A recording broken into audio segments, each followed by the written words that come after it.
The ship cut through the grey Atlantic swells, a hulking troop transport repurposed for a cargo of defeated men. They stood on the decks, not as conquering soldiers but as captives, their uniforms hanging loose on frames gaunt from retreat and surrender.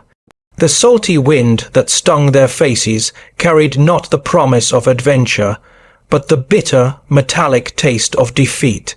For many of the German prisoners of war, their first vision of the United States was not a grand statue or a glittering skyline, but the rust, streaked side of the ship and the distant, indistinct shoreline glimpsed through a porthole or between the shoulders of their American guards as they docked. In ports like Norfolk, New York, or Boston, a grim anticipation settled over them. They expected harshness, cold barracks behind towering fences, meager rations, and the simmering hatred of a nation whose sons were dying on battlefields across Europe and Africa.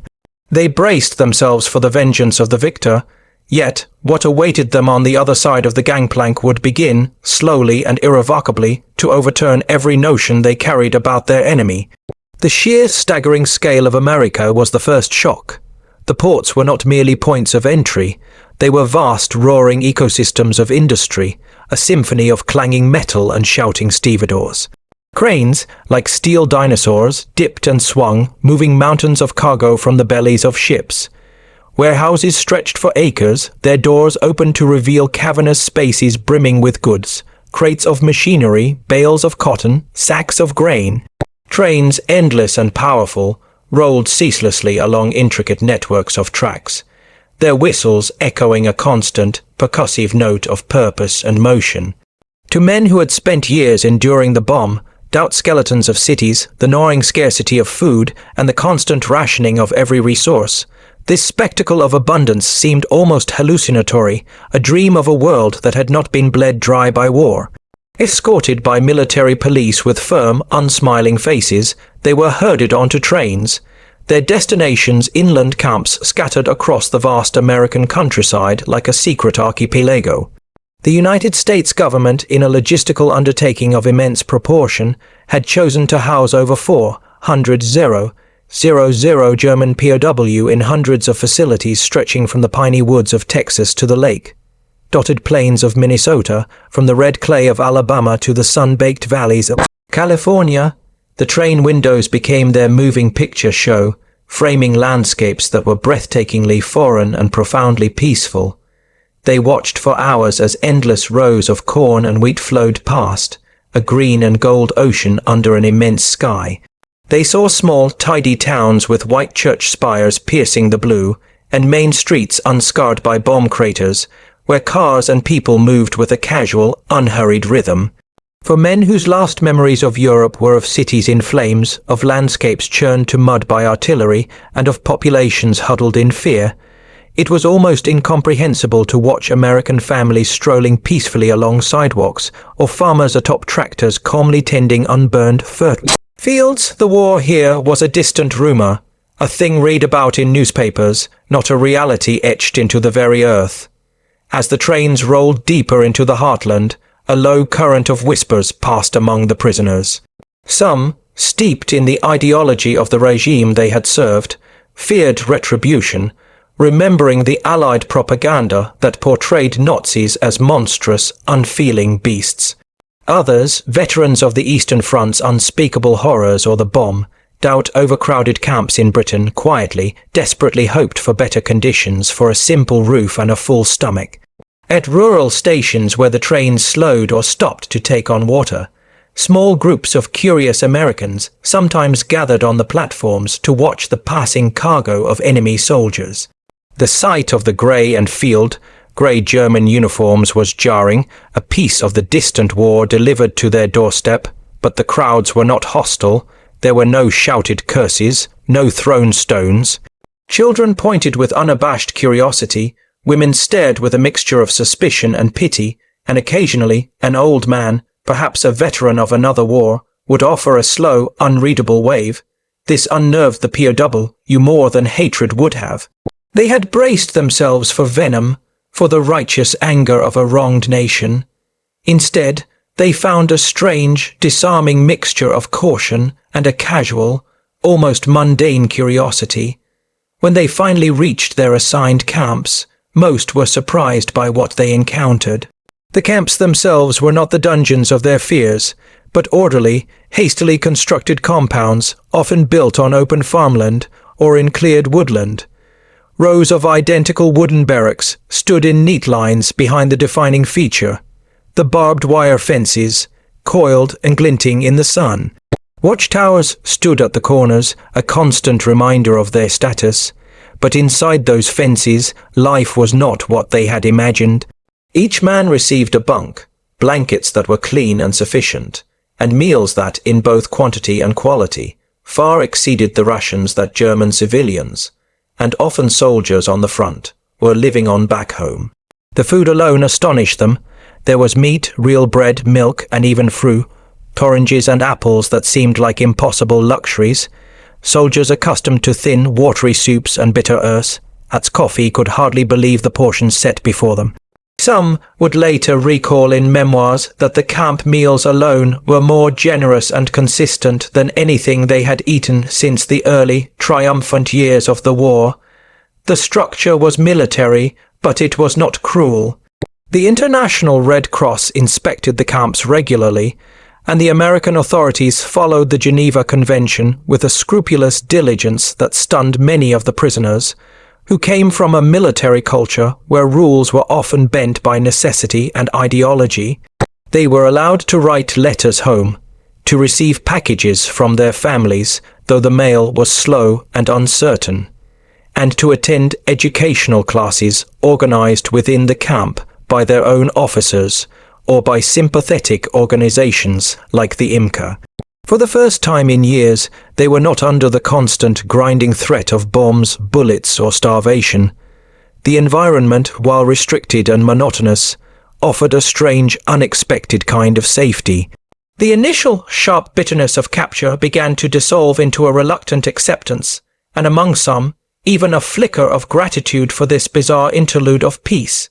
Still, a deep, gnawing uncertainty plagued them. They were soldiers stripped of their purpose, their weapons, and their identity, stranded thousands of miles from a homeland whose fate was unknown. They were men in limbo. Yet, within weeks, as the rhythms of camp life settled into a predictable pattern, they began to notice something else, something that seeped into the atmosphere of the camps more subtly than the smell of food or the sound of the bugle call. It was the quiet, almost casual decency with which their captors treated them. The guards were firm, vigilant, but they were not brutal. There was no systematic humiliation, no casual violence. The surrounding communities, whose members they sometimes saw on the roads outside the fence, did not look at them with venom, but with that same detached curiosity. In the evenings, as they heard the distant, melodic sounds of church bells or the faint laughter of families gathering in houses beyond the fences, they realized they were living adjacent to a world untouched by war in ways they could scarcely imagine. And for many, that realization, the profound dissonance between the peaceful American night and the fiery ruin they had left behind, marked the beginning of a journey they had never anticipated.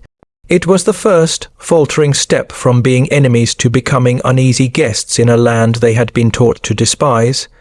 Once the first shock of arrival passed, the reality of daily life inside the prisoner of war camps became clear, a life defined by routine and a surprising degree of autonomy. The US Army had established these camps following strict guidelines, ensuring that prisoners were housed, clothed, and fed in accordance with international law. Each camp functioned almost like a small, self-contained German village, complete with its own kitchens, hospitals, workshops for repairs, and even chapels where the men could worship.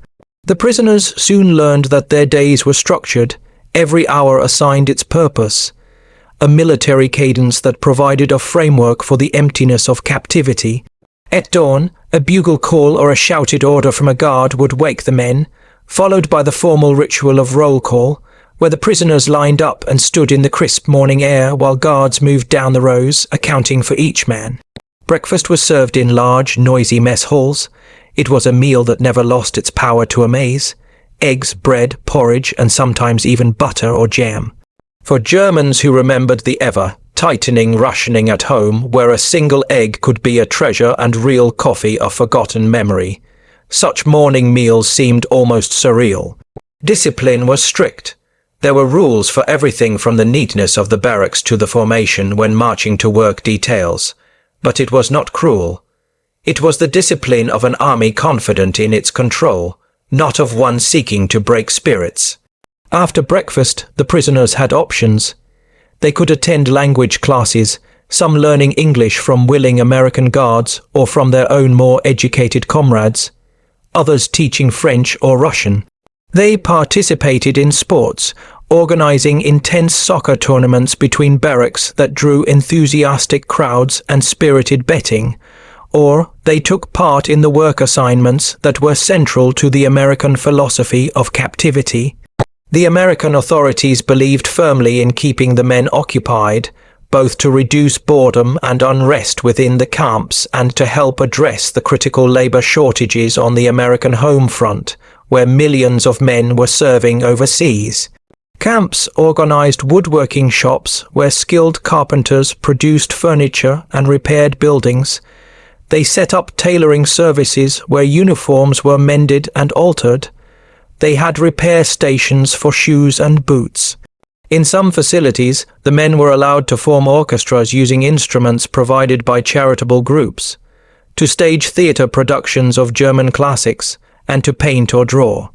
These activities were encouraged not only to maintain morale, but also to subtly demonstrate to the men that they were being treated as human beings with skills and intellect, not as faceless enemies to be stored away and forgotten.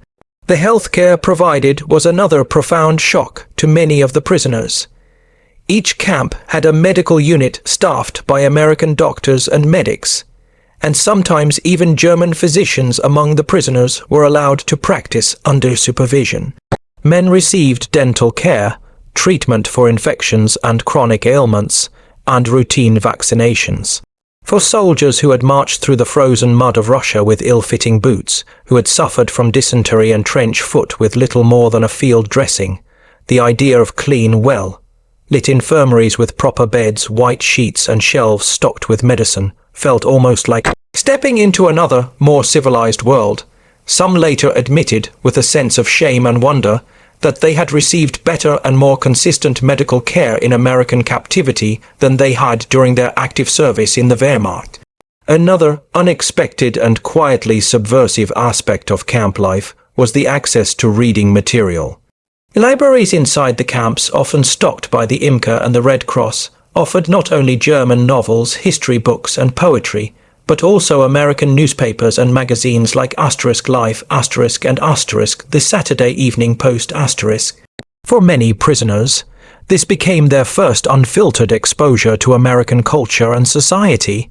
They read about baseball scores and Hollywood movie stars, about new cars and household appliances, glimpsing a society that was not only at peace but was thriving. A society of plenty and optimism that stood in stark contrast to the grim, regimented world they had left behind. German officers, particularly the hardliners, often tried to discourage excessive engagement with these materials, fearing that morale and ideological purity would weaken, but for the curious and the weary, the pull of this window into a different world proved stronger than orders from on high.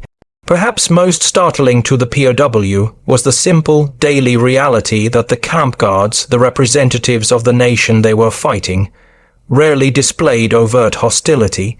The American soldiers assigned to guard duty, many of them themselves only a few years older than the prisoners, treated their captives with a mix of professional discipline and a kind of casual indifference.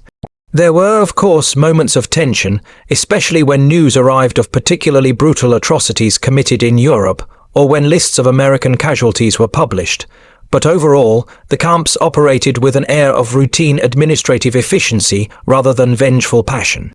German POW were astonished to find that even in a country whose sons were dying on battlefields against them, there was no systematic, organized cruelty directed at them here. The war, for their guards, seemed to be a job, a duty to be performed, not a personal crusade of hatred. This daily structure, this predictable rhythm of meals, work, and recreation, slowly eroded the deep-seated fears the prisoners had carried across the ocean. The barbed wire was still there, a physical and symbolic boundary, but life within it was unexpectedly bearable, even at times comfortable in a way that was deeply disorienting. The POW began to adjust to this new rhythm, falling into the strange calm of their sequestered lives. They did not know that soon this routine would be disrupted, that the fences would be opened, and their lives would carry them far beyond the camp boundaries into the fields, barns, and kitchens of ordinary Americans, whose lives were about to become intertwined with the war in the most surprising and intimate of ways. As the months passed and the war ground on through 1944 and into 1945, the demand for labor in the United States grew to a fever pitch. With millions of American men deployed overseas, entire sectors of the economy struggled to function. Agriculture, the backbone of the nation's food supply, faced an acute and potentially crippling shortage. Fields needed planting, crops demanded harvesting, and dairy cows required milking.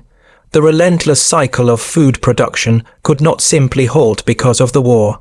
To solve this crisis, the government authorized and expanded programs allowing German prisoners to work outside the wire under armed supervision.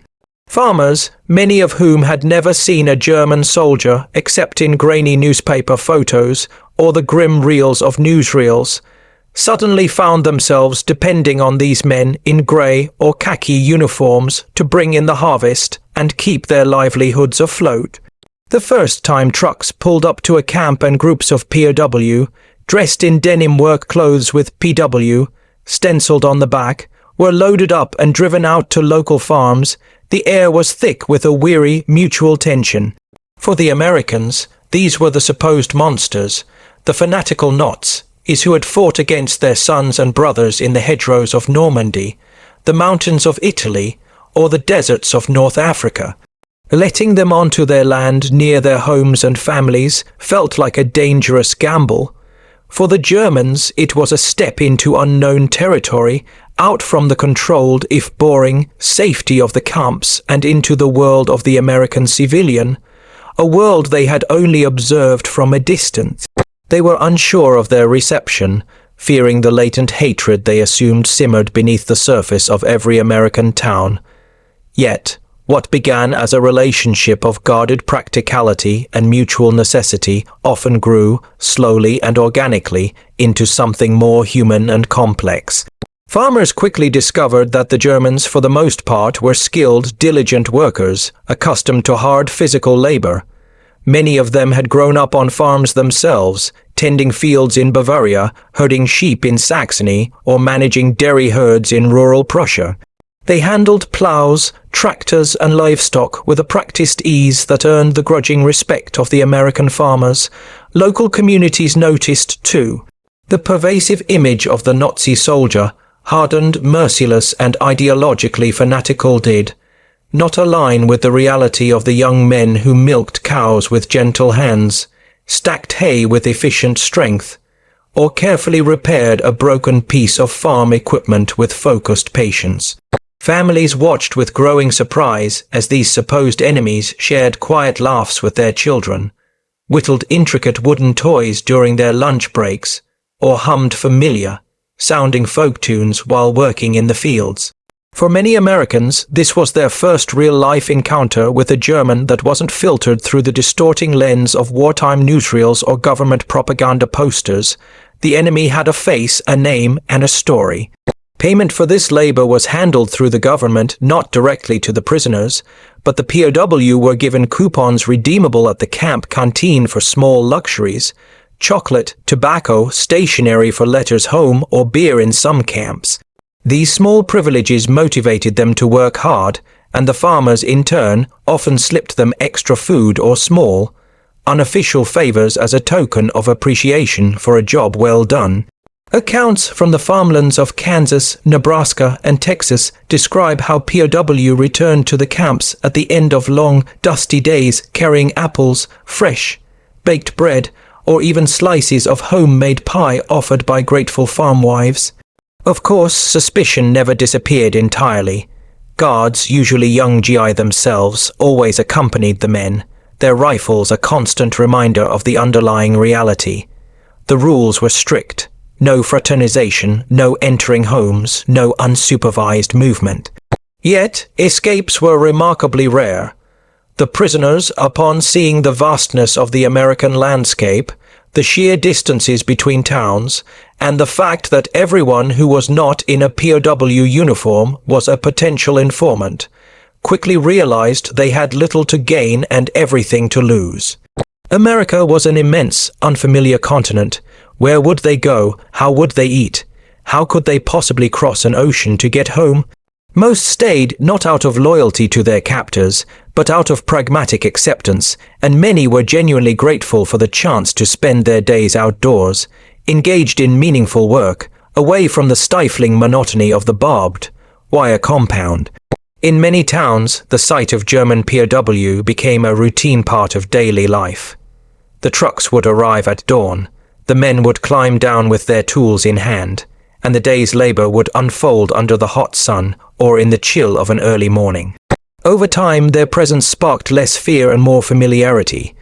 Farmers learned their names: Karl, Hans, Joseph. They heard fragments of stories about villages on the Rhine, about snow, capped mountains in Bavaria, about sweethearts and parents left behind. They began to see them less as faceless enemies and more as young men, little different from their own sons, caught in the vast, unforgiving machinery of a war far bigger than themselves. What nobody on either side had expected was how quickly this familiarity would soften, almost imperceptibly, into a foundation of trust. Before long, the professional relationship between farmer and laborer began to blur at the edges.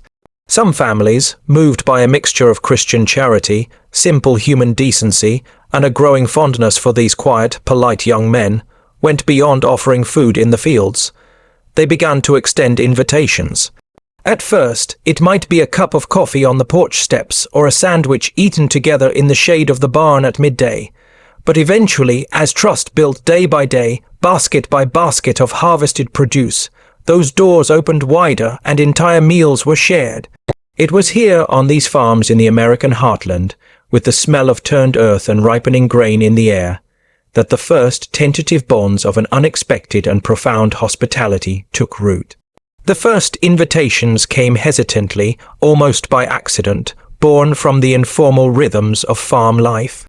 In many rural communities, after long, hot hours in the fields, it was a natural, ingrained instinct for a farmer to offer a drink of cool water from the well or a slice of bread and butter to the men who were working alongside him, sweating under the same sun. The guards, usually stationed at a discreet distance to watch the perimeter, seldom interfered with these small, humane gestures, recognizing that this kind of basic hospitality was simply part of the American way of life, even in the midst of a global war. What began as refreshments consumed under the shade of a sprawling oak tree or at the edge of a cornfield soon developed into something more personal and deliberate. Farmers' wives, watching these weary, often very young men who could have been their own sons or brothers, sometimes felt a pang of maternal sympathy. They began to offer a hot lunch inside the kitchen, away from the flies and the dust. For the prisoners, stepping across the threshold of an American home was an experience both alien and deeply poignant, an event many would record in their diaries with meticulous detail. The simple act of moving from the outside world of work into the intimate, domestic space of a family kitchen felt like crossing a profound boundary. Accounts from Iowa and Minnesota describe how, after weeks of steady work and demonstrably good conduct, families began to view certain prisoners as trustworthy, as individuals. Some of the Germans spoke enough broken English to hold halting conversations, while others relied on a universal language of gestures, smiles, and shared laughter to bridge the gap. A few American families, particularly those of German descent, found communication easier, speaking in the dialects of their ancestors, Swabian, Plattdeutsch, or the distinctive lilt of Bavarian, sounds that reminded the POW achingly of home. These familiar accents and phrases created an unexpected, powerful sense of kinship, blurring the line between enemy and neighbor in a way that was both comforting and confusing. For the Germans, being invited indoors was not simply about receiving better food. It was about the restoration of a small measure of dignity. They were no longer just laborers, just prisoners behind a fence. They were guests, welcomed, however briefly, into the heart of a household. Sitting at a polished wooden table, seeing framed photographs of smiling relatives on the walls, smelling coffee that had been freshly brewed on a stove. These were sensations that stood in stark contrast to the impersonal clang of mess trays in the camp hall and the sterile order of the barracks. In diaries carefully preserved after the war, many POW wrote that these moments of domestic hospitality struck them more deeply than any abundance of rations or the fairness of their treatment by the guards. It was the feeling of being treated as a human being again. From the American perspective, extending such trust was not without its risks or its critics. Some townspeople whispered their disapproval at the general store or after church, believing it was foolish and potentially dangerous to allow Nazis into private homes. Local newspapers occasionally carried stern editorials warning against becoming too familiar with the prisoners, arguing that it undermined the war effort and dishonored the sacrifices of American soldiers. Yet, in practice, the relationships built on the farms often grew quietly, away from the public eye and the judgment of neighbors. The farmers who depended on these men, who saw their decency and work ethic firsthand, came to believe that a simple act of kindness would not weaken their patriotism, but rather demonstrate the very values of decency and humanity that America claimed to be defending against tyranny. One farmer in Texas later recalled how, after mustering his courage, he invited two POW, both in their early 20s, to join his family for lunch in the kitchen. His children, initially shy, soon began asking the young Germans questions about their families back home. The prisoners, their English halting but earnest, spoke of mothers who baked bread on Sundays, of sisters who sang in church choirs, of small, quiet villages surrounded by fields and forests not unlike those of the American Midwest. For the farmer, it was a profound revelation. The enemy, the abstract concept he had hated from a distance, had a mother who baked bread. They shared the same simple, universal ties of family, work, and tradition. The divide between us and them began to crumble in the face of this shared humanity. These invitations spread slowly by word of mouth and example. At first, only the most trusted POW, the ones who had been working on a farm for months and had proven themselves reliable and respectful, were allowed such privileges. But by late 1944, as the program became more established, stories circulated among the prisoners in the camps about entire afternoons spent inside American homes, of apple pies baked specially by farm wives, of children bringing out board games or proudly showing off their schoolwork. These glimpses into the mundane, peaceful flow of civilian life were powerful moments of reprieve from the psychological weight of captivity. They were reminders of a normalcy they thought had been lost forever in the chaos of war. For the Germans, these encounters planted seeds of profound astonishment. They had been raised and indoctrinated under a regime that taught them to expect only cruelty from their enemies, to anticipate revenge and hatred. Instead, they found that strangers, thousands of miles from their homeland, in a nation locked in a death struggle with their own, were extending open hands and warm meals. A foundation was being laid for something extraordinary, an experience that would crystallize most vividly and symbolically on Sunday afternoons, when American family traditions reached their peak and the offer of hospitality became its most formal and meaningful. By the time autumn settled over the farmlands of the Midwest and the South, painting the woods in fiery hues of red and gold, a distinct pattern had emerged. What had begun as simple, spontaneous gestures of kindness had grown into something more ceremonial, more significant, the invitation to Sunday dinner. In rural America, Sunday was more than just a day of rest. It was a sacred rhythm of life, a weekly anchor. Families rose early for church, the fields lay still and silent in observance, and kitchens came alive with the most cherished smells of the week. roasting chicken or pot roast, yeast rolls rising, pies filled with apples or cherries cooling on the windowsills. For German prisoners accustomed to the utilitarian rations of the camp kitchen and the stark austerity of military life, stepping into the heart of this domestic ritual felt almost like stepping through a portal into another world. The first moments of these Sunday gatherings were always the most striking. After attending a church service under guard or simply waiting outside while the families worshipped, a select few POW would be guided into homes where the dining table had been set with special care. A clean white tablecloth might be stretched across the wooden surface, the family's best cutlery polished to a shine, and sometimes even candles were lit, casting a warm, gentle glow. The POWs, often hesitant and acutely aware of their status, would stand awkwardly in their work clothes until urged to sit. A farmer's wife would then bring forth the bounty of the week, great bowls of creamy mashed potatoes, platters of roast chicken with crispy skin, steaming casseroles of green beans simmered with ham hock, and gravy made from the pan drippings. It was not only the staggering abundance of food that stunned them, but the atmosphere of intimacy and normalcy.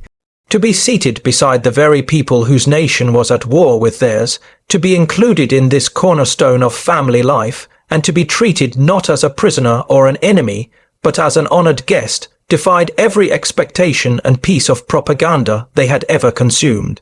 Children, with their inherent lack of prejudice, played a crucial role in dissolving the final barriers of awkwardness.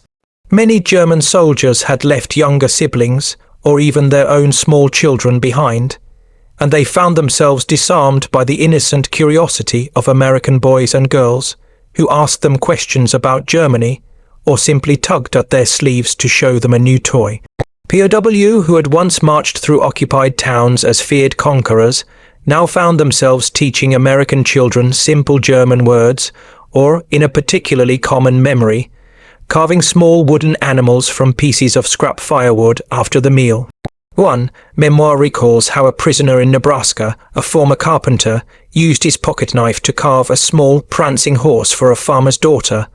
The little girl cherished that rough, hewn toy long after the war ended, a tangible keepsake of the enemy who had sat at her table. The meals themselves were feasts by any wartime standard. America's farms, though affected by rationing, still produced enough to maintain a generous, hearty spread that would have been unthinkable in war-ravaged Europe.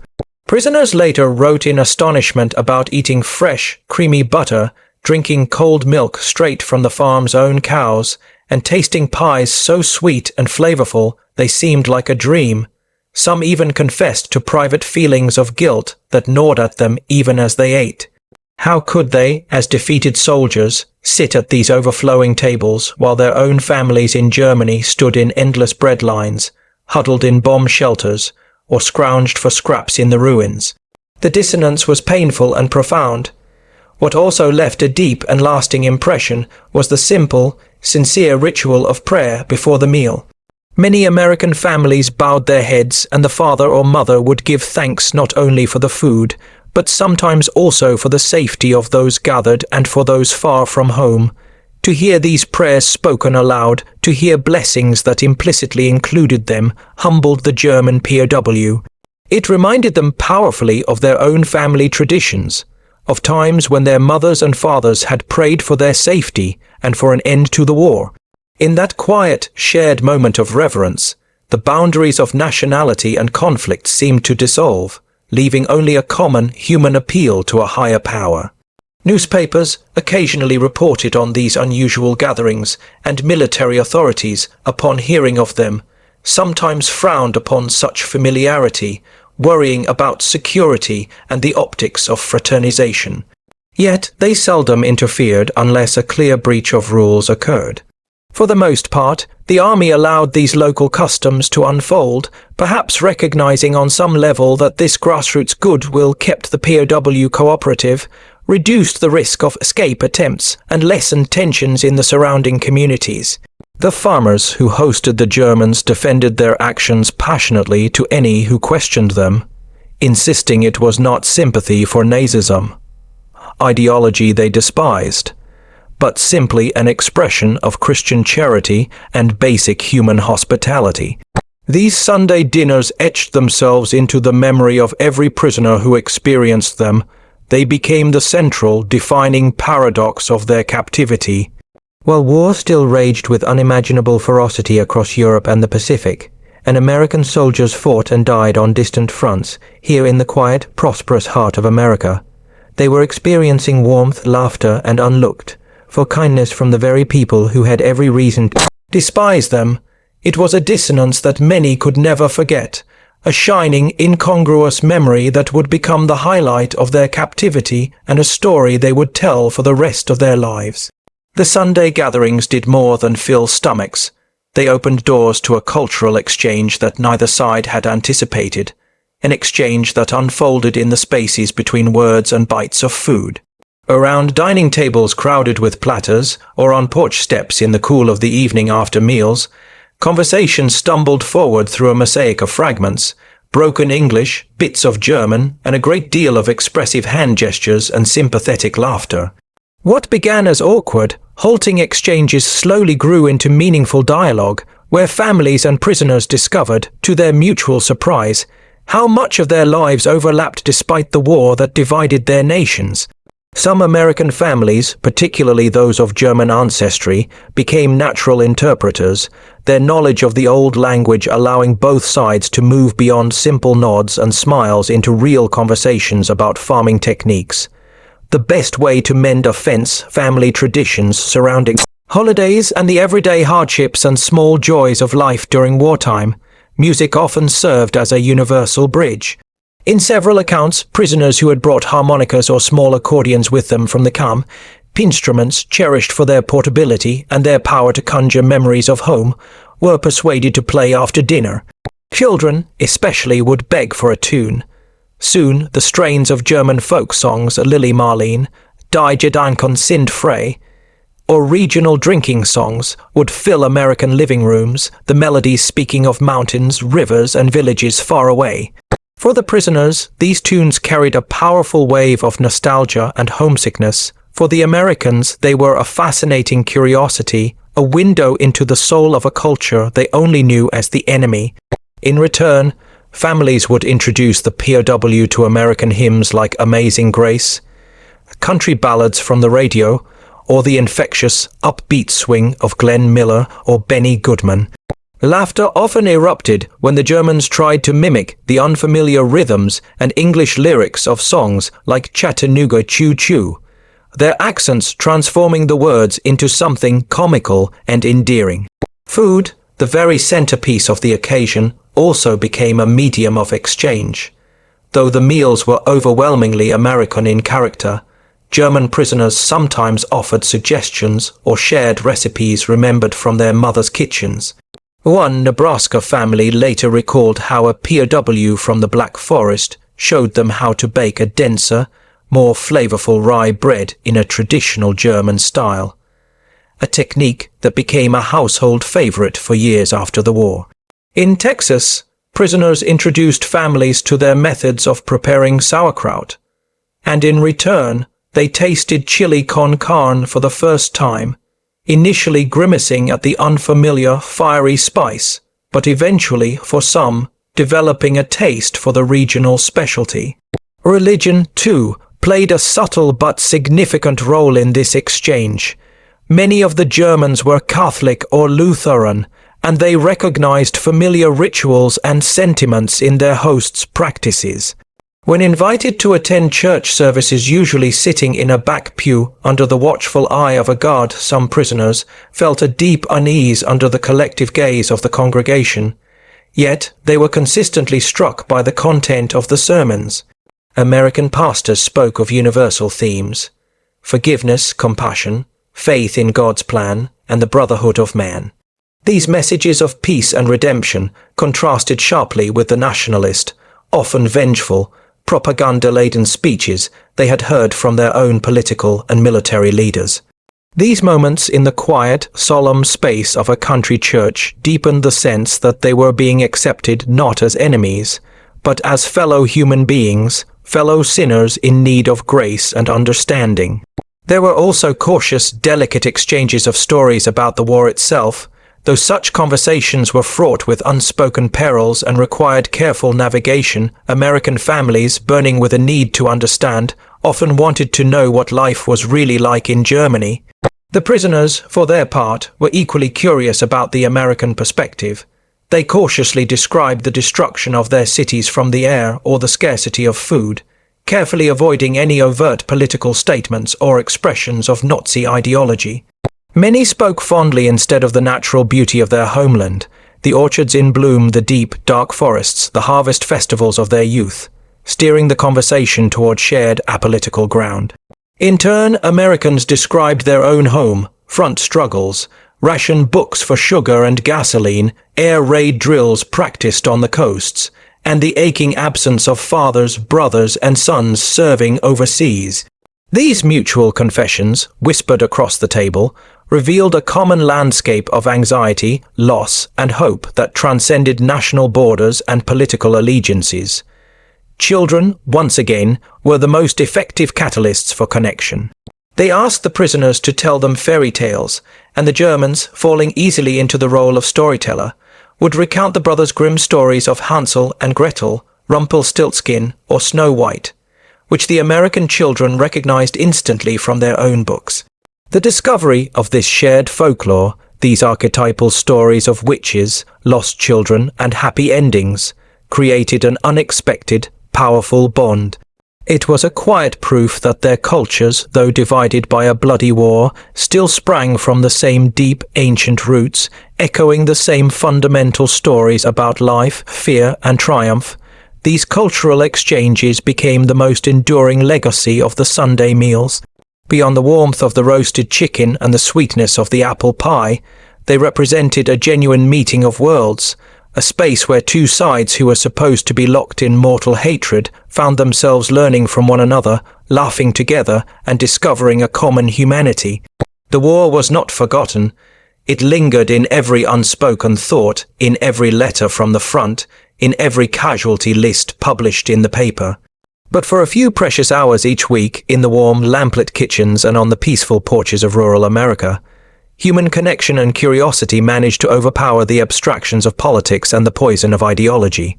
Long after the plates had been cleared and washed, and long after the war itself had finally, exhaustedly ended, the memories of those Sunday dinners lingered with the former prisoners more vividly than any other detail of their captivity. They were the jewels of their American experience, polished and treasured over a lifetime. When the surrender of Germany came in May 1945, and the long, bureaucratic process of repatriation began, many POW carried home more than just their meager belongings and their official discharge papers.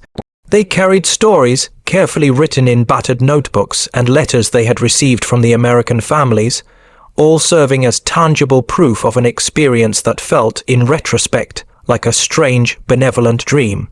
They recorded their most precise impressions, the feel of a starched tablecloth, the sound of a family's laughter, the specific taste of fresh milk and still, warm pie.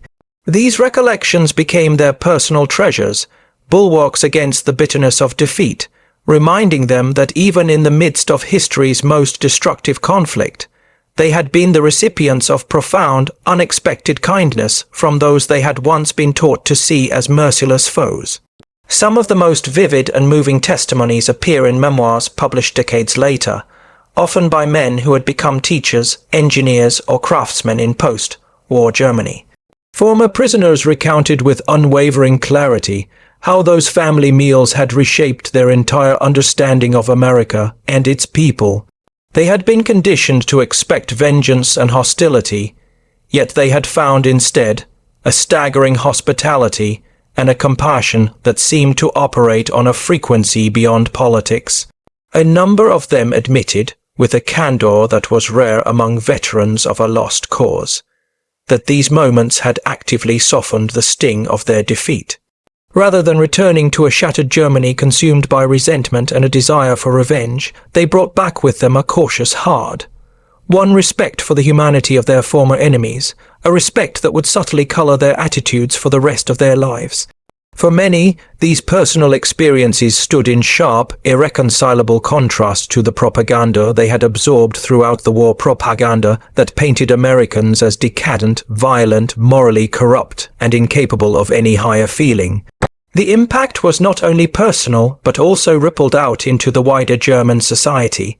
In the late 1940s, as Germany lay in physical and moral ruins, struggling with the beginnings of Allied occupation and the daunting task of denazification, stories of humane treatment abroad circulated among veterans in hushed tones.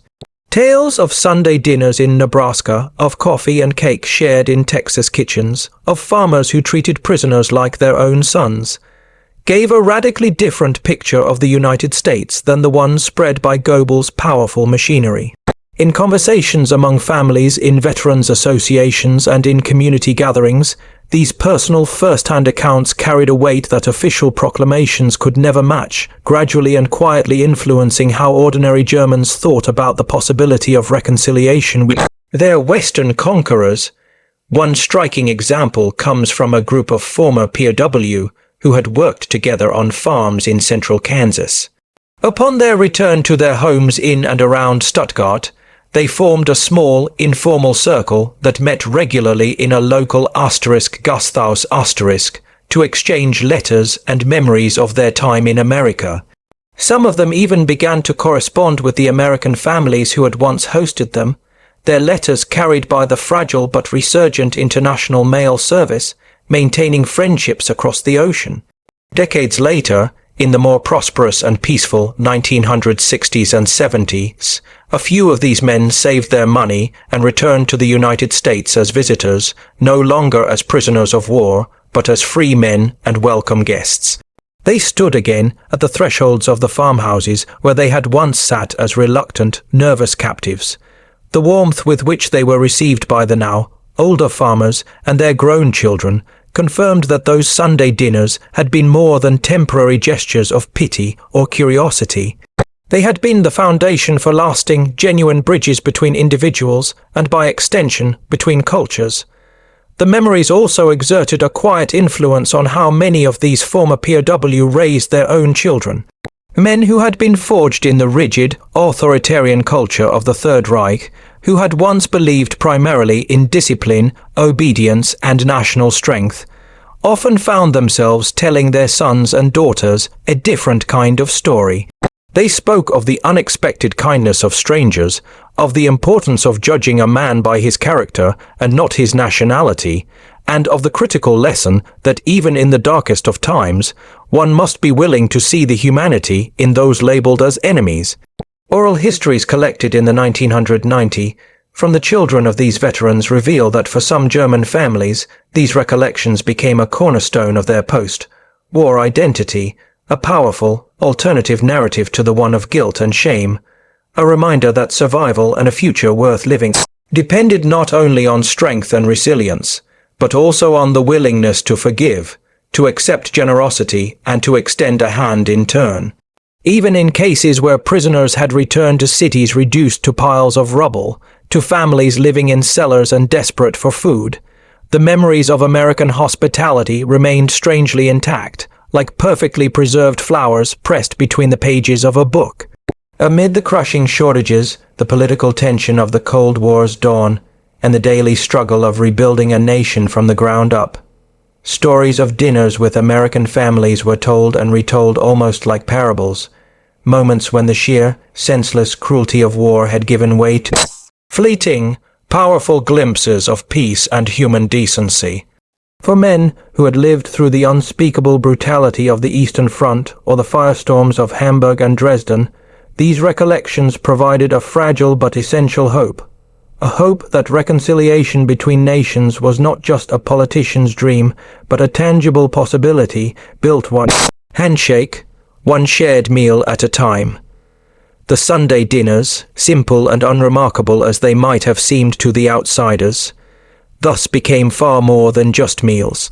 They became enduring symbols, shaping not only the individual memories of thousands of German POW, but also contributing to the broader, slower narrative of how former enemies could, one day, lay down their arms and become partners in rebuilding a shattered world. When the final repatriations unfolded between 1946 and 1947, the war was already receding into history, but the echoes of captivity in America endured, carried in the hearts and minds of the returning men.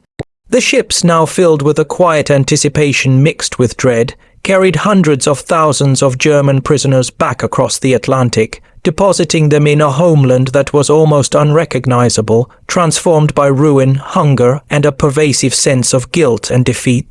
Many stepped onto the docks at Bremerhaven or Hamburg with little more than the clothes on their backs, their uniforms often torn and faded, their pockets empty, but their minds were crowded, overflowing with vivid, disorienting impressions of their time in the United States.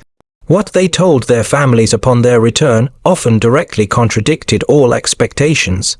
Wives and parents who had imagined stories of cruelty, starvation, and abuse from their captors listened in stunned silence as husbands and sons described landscapes of unbelievable plenty, of respectful guards, and most astonishingly, of Sunday dinners shared with kindness and even affection in the homes of American strangers. These personal testimonies became part of a larger, crucial post-war dialogue happening across Germany. In towns and cities still scarred by bombing, neighbors gathered in half-repaired houses and crowded apartments to hear returning soldiers recount their experiences. Some men spoke quietly, cautiously, fearing that tales of generosity from the Americans might be viewed as disloyal or as a denial of German suffering. But over time, as more and more men told similar stories, the repetition of these narratives began to reshape perceptions on a grassroots level. It became increasingly difficult to demonize a nation entirely when so many former POW men who had been there recalled evenings filled with laughter, shared prayer, and genuine human warmth in American kitchens. Historians would later note that these personal, apolitical accounts subtly prepared the psychological ground for the gradual acceptance of US influence in West Germany during the critical years of the Marshall Plan and Reconstruction, helping to pave the way for the eventual alliance of the Cold War. The long-term impact was also made visible in literature and in the culture of remembrance. Diaries that had been meticulously kept and smuggled back from the camps, later published or donated to state archives, revealed not only the monotony and loneliness of confinement, but also these extraordinary, luminous episodes of hospitality. Letters preserved by families show careful, detailed descriptions of American customs, the tradition of setting aside Sunday as a sacred family day, the practice of saying grace before meals, the casual, trusting friendliness of children who asked questions without a trace of fear or hatred. These small, human details did more to dismantle the demonized image of the enemy than any official re-education program could have hoped to achieve. Some of the most fortunate former POW forged enduring, lifelong connections. In the 1950s and 1960s, as the world stabilized and international travel became more accessible, a steady correspondence blossomed between German veterans and the American families who had once opened their doors to them. Postcards with photographs of rebuilt German towns crossed the Atlantic in one direction, while letters describing American harvests, high school graduations, and new grandchildren traveled in the other. A handful of former prisoners, their lives now settled, even managed to return to the United States, this time as tourists or, in a few cases, as immigrants. They stood again in front of the familiar farmhouses in Iowa or the weathered barns in Texas, now as free men and welcomed friends, greeted by the descendants of those who had once hosted them during the war. These reunions, often emotional and deeply symbolic, were the living proof of the bridges built over a Sunday dinner table. The legacy also extended, in quieter ways, into the realms of education and public diplomacy. By the 1970s and 80s, oral histories collected from former POW became valuable resources for scholars studying post-war reconciliation and the human dimension of captivity. Veterans, now in their later years, gave interviews in which they consciously contrasted their experiences in America with the horrific stories told by comrades who had been held in Soviet camps. The stark differences, abundance versus deprivation, respect versus brutality, a future returned versus a future lost forced their profound sense that their treatment in the United States had been a pivotal, life-altering turning point in their understanding of the world and of their former enemies. These stories were retold at family gatherings and in local history projects, shaping how younger generations of Germans perceived not only the war itself, but also the complex, nuanced idea of what it means to be an enemy a nation. In America, the memory of the POW faded more quickly from the national consciousness, overshadowed by the grand narratives of D-Day, Iwo Jima, and the home front heroism. But in small towns across the Midwest and the South, older residents never forgot. They still recalled the Germans who had worked their fields, joined in their harvest suppers, and sat at their Sunday tables. For them, the war had brought the world to their doorstep in the form of these unexpected guests, who had left behind more than just the work of their hands. They left behind hand-carved toys that became family heirlooms, pressed flowers or leaf clovers in notebooks, and even recipes passed along to American kitchens that were prepared for generations.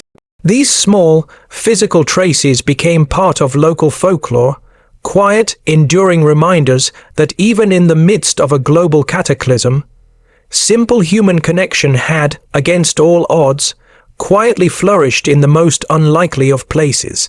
Thus, the story did not end with the official closing of the camps or the departure of the last prisoner ship. The experiences of those German POW who once sat as nervous guests at American Sunday dinners lived on, long after the barbed wire was taken down and the barracks were torn down or repurposed. They lived on in the attitudes of the men who carried the memories home, in the friendships that spanned the ocean, and in the subtle, generational shift in perception they helped to foster. They proved, in their small, unheralded way, that the seeds of understanding and reconciliation are often planted not in grand diplomatic halls or at treaty signings, but in the humble, human soil of shared food, shared laughter, and a shared recognition of a common fate. The war's violence had divided nations and scarred a continent, but across the farm tables of 1,000 quiet American towns, a different kind of history was being written, one guest, one meal, one memory at a time, destined to grow in the hearts of men long after the guns had finally fallen. Silent,